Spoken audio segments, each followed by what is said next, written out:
John chapter 8. Jesus returned to the Mount of Olives, but early the next morning he was back again at the temple. A crowd soon gathered, and he sat down and taught them. As he was speaking, the teachers of religious law and the Pharisees brought a woman who had been caught in the act of adultery.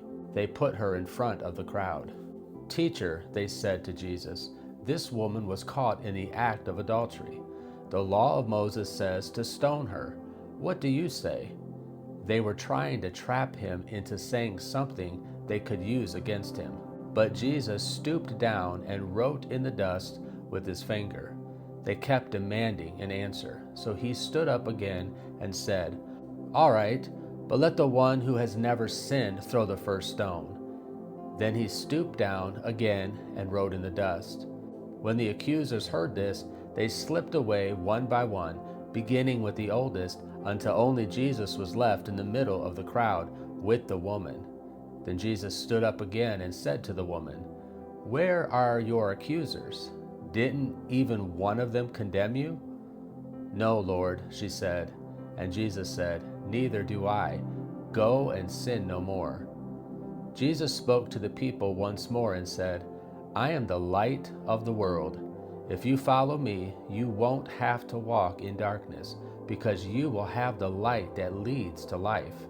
The Pharisees replied, "You are making those claims about yourself. Such testimony is not valid." Jesus told them, "These claims are valid even though I make them about myself, for I know where I came from and where I am going. But you don't know this about me. You judge me by human standards, but I do not judge anyone.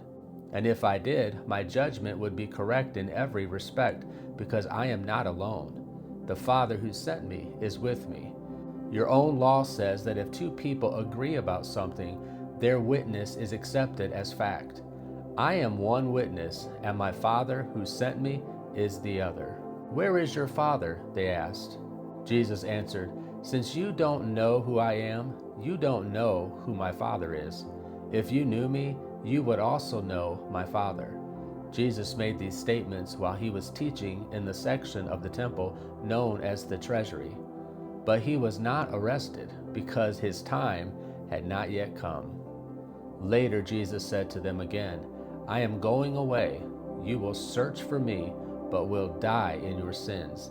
You cannot come where I am going." The people asked, "Is he planning to commit suicide? What does he mean? You cannot come where I am going." Jesus continued, "You are from below. I am from above.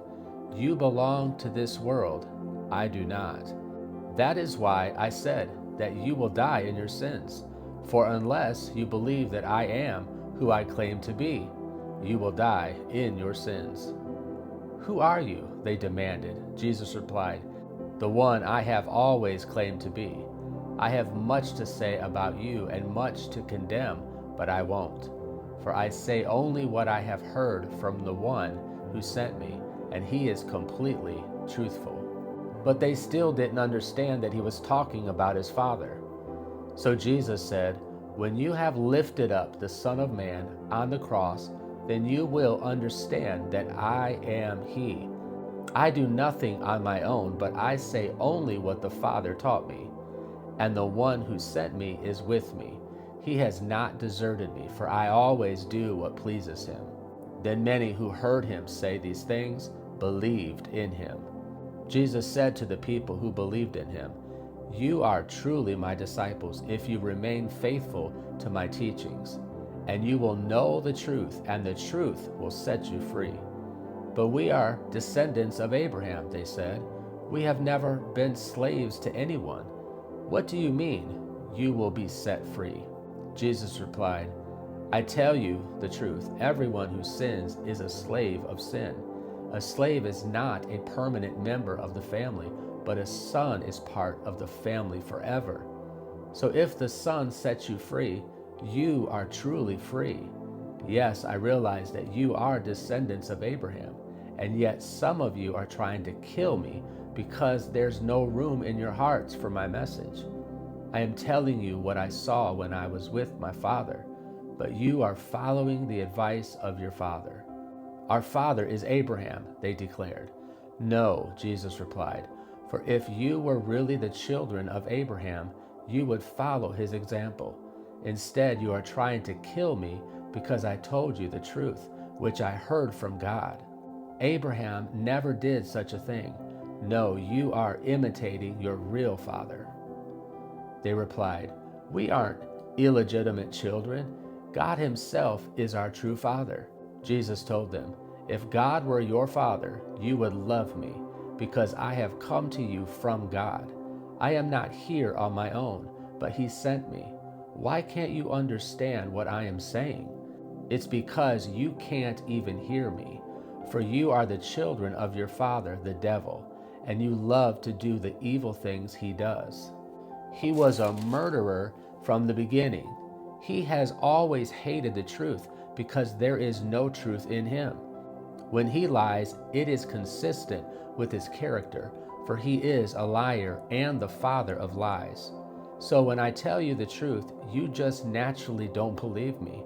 Which of you can truthfully accuse me of sin?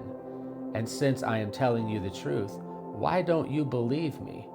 Anyone who belongs to God listens gladly to the words of God, but you don't listen because you don't belong to God." The people retorted, "You Samaritan devil, didn't we say all along that you were possessed by a demon?" "No," Jesus said, "I have no demon in me, for I honor my Father, and you dishonor me. And though I have no wish to glorify myself, God is going to glorify me. He is the true judge. I tell you the truth, anyone who obeys my teaching will never die." The people said, "Now we know you are possessed by a demon. Even Abraham and the prophets died, but you say, anyone who obeys my teaching will never die? Are you greater than our father Abraham? He died, and so did the prophets. Who do you think you are?" Jesus answered, "If I want glory for myself, it doesn't count, but it is my Father who will glorify me. You say, he is our God, but you don't even know him. I know him. If I said otherwise, I would be as great a liar as you. But I do know him and obey him.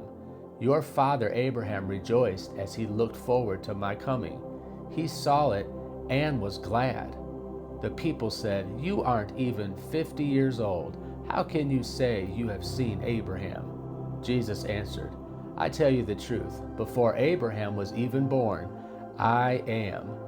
At that point, they picked up stones to throw at him, but Jesus was hidden from them and left the temple.